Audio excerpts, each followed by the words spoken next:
कि ये कार्रवाई तो हो गई। अब इस सवाल उठता है कि इस कार्रवाई में क्या उन 26 जो भारतीयों को मारा गया, 25 भारतीय और एक नेपाली नागरिक, उनको मारने वाले आतंकवादी शामिल थे? ये सेना ने, भारत की सरकार ने स्पष्ट नहीं किया। लेकिन इस नहीं स्पष्ट किया है, उससे पहले मैं आपको हिमांशी का, जिसके पति जो है इसमें जिनका बलिदान हुआ, उनका मैं आपको एक बयान सुना देना चाहता हूं, शुरू का एक छोटा सा बयान, ताकि प्रधानमंत्री मोदी तक ये संदेश जाए कि ये जब तक आप आतंकवाद को पूरी तरह से नेस्तनाबूद नहीं करते, भारतीय सेना को पूरी तरह से छूट देकर, तब तक ये सिर्फ कुछ समय तक समय काटने का ही एक कार्य माना जाएगा। तो मैं आपको हिमांशी का बयान सुनाना चाहता हूं कि ये सिर्फ यहीं पर ख़त्म ना हो, टेररिज्म पूरी तरीके से ख़त्म हो जाए। Nothing like this can or should happen again. I request the government that they should not stop here. They should make sure that every person who wants to attack peace, who wants to create terror, who wants to spread hatred should be erased.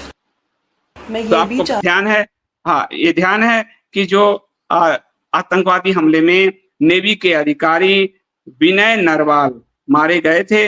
विनय नरवाल की पत्नी हिमांशी नरवाल का ये बयान है। आज media वाले गए, मैं आज तक सभार आज तक का मैंने ये चलाया है। साफ उसने कहा कि ये कार्रवाई यहीं नहीं रुकना चाहिए। ये बहुत बड़ा संदेश है प्रधानमंत्री के लिए, क्योंकि एयर स्ट्राइक और बालाकोट के बाद भारत के कितने लोग टारगेट किलिंग में मारे गए हैं। भारत सरकार एक कार्रवाई कर देती है और उसके बाद आतंक को जड़ से मिटाने का की कार्रवाई कोई नहीं होती। अगर आप देखेंगे, आतंक जो पाकिस्तान बॉर्डर के बाहर से आया है, 28 किलोमीटर की दूरी तय करके आया है, जंगल में खाना पीना सब किया, और एक एक हिंदू पर्यटकों को मारा। वो अपने साथ बंदूक लेकर नहीं आया। वहां जो मारे गए लोग हैं उनमें से कई के बयान है कि वहीं स्थानीय रूप से उसको बंदूक उपलब्ध कराया गया।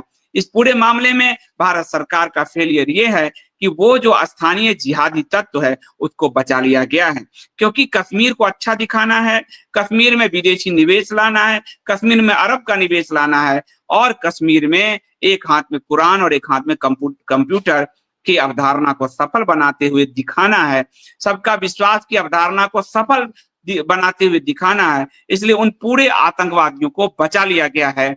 जो स्थानीय आतंकवादी थे उन सबको, पत्थरबाजों को, खुद यदि आप देखेंगे, हमारे पूरा राजनाथ सिंह जो हमारे रक्षा मंत्री, उनके बयान देखेंगे, अमित शाह के बयान देखेंगे, धर्म को आतंकवाद से ना जोड़ें, मजहब को ना जड़ें। प्रधानमंत्री को देखेंगे जिन्होंने सेना से माफी मंगवाई उन लोगों के समक्ष। इन सब का रवैया स्थानीय कश्मीरी जिहादी आतंकवादियों को बचाने का रहा है। इसलिए पत्थरबाजों को मेन स्ट्रीम में शामिल करने के लिए उनको नौकरियां दी गई है, उनको भारतीय सेना में अग्निवीर के जरिए लाया जा रहा है, उनको आप पंचायत समिति आदि में शामिल किया जा रहा है, सदस्य बनाए जा रहे हैं। और टूरिज्म की आड़ में, टूरिज्म में जहां 22 से 23 लाख लोग कभी पहुंचते थे, अब 2.5 करोड़ हिंदू पहुंच रहे हैं। हिंदू आज भी, प्रधानमंत्री मोदी कहते हैं गैस का सब्सिडी छोड़िए, हिंदू छोड़ के खड़े हो जाता है।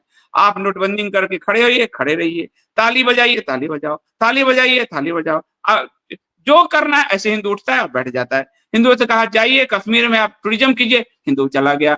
जाइए आप डेस्टिनेशन वेडिंग कीजिए, हिंदू चला गया। और इससे क्या हुआ कि उन हाथों को ताकत मिली जो हाथ जिहाद को मजबूत करते हैं।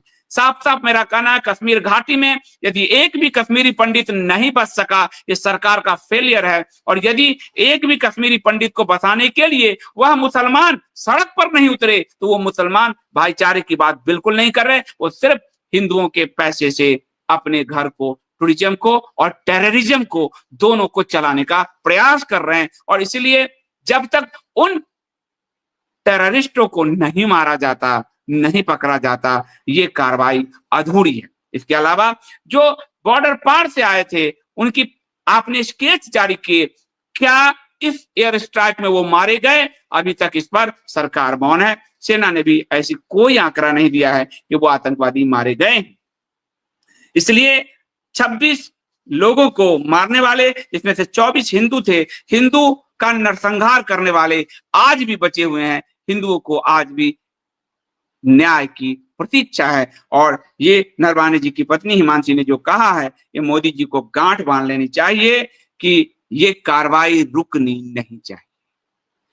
ये कार्रवाई किसी भी रूप में रुकनी नहीं चाहिए। आतंकवादियों का जब तक अंत नहीं होता, इस कार्रवाई को करते रहिए। और सबसे बड़ी बात, बॉर्डर के इस पार के जिहादियों को, आतंकवादियों को कब मारोगे, कब पकड़ोगे, वो बहुत जरूरी चीज है। और यदि उनको आप छोड़े रखते हो तो घर के गद्दारों से ही बाहर वालों को मौका मिलता है आपके घर में घुसने का, आपके हमारे लोगों को मारने का, और इसमें वो सफल रहे हैं। इसलिए आखिरी सवाल के साथ, 24 हिंदुओं के नरसंहारी आज भी बचे हुए हैं, चाहे वो बॉर्डर के इस पार के हों, चाहे वो बॉर्डर के उस पार के हों। अब कल देखते हैं कि पाकिस्तान भारत के बीच क्या तनाव होता है, लेकिन ये मैं आपको पहले दिन से कह रहा हूं कि पाकिस्तान की तरफ मोड़कर स्थानीय जिहादी तत्वों को बचा लिया गया है, वो साफ साफ बचता हुआ दिख रहा है।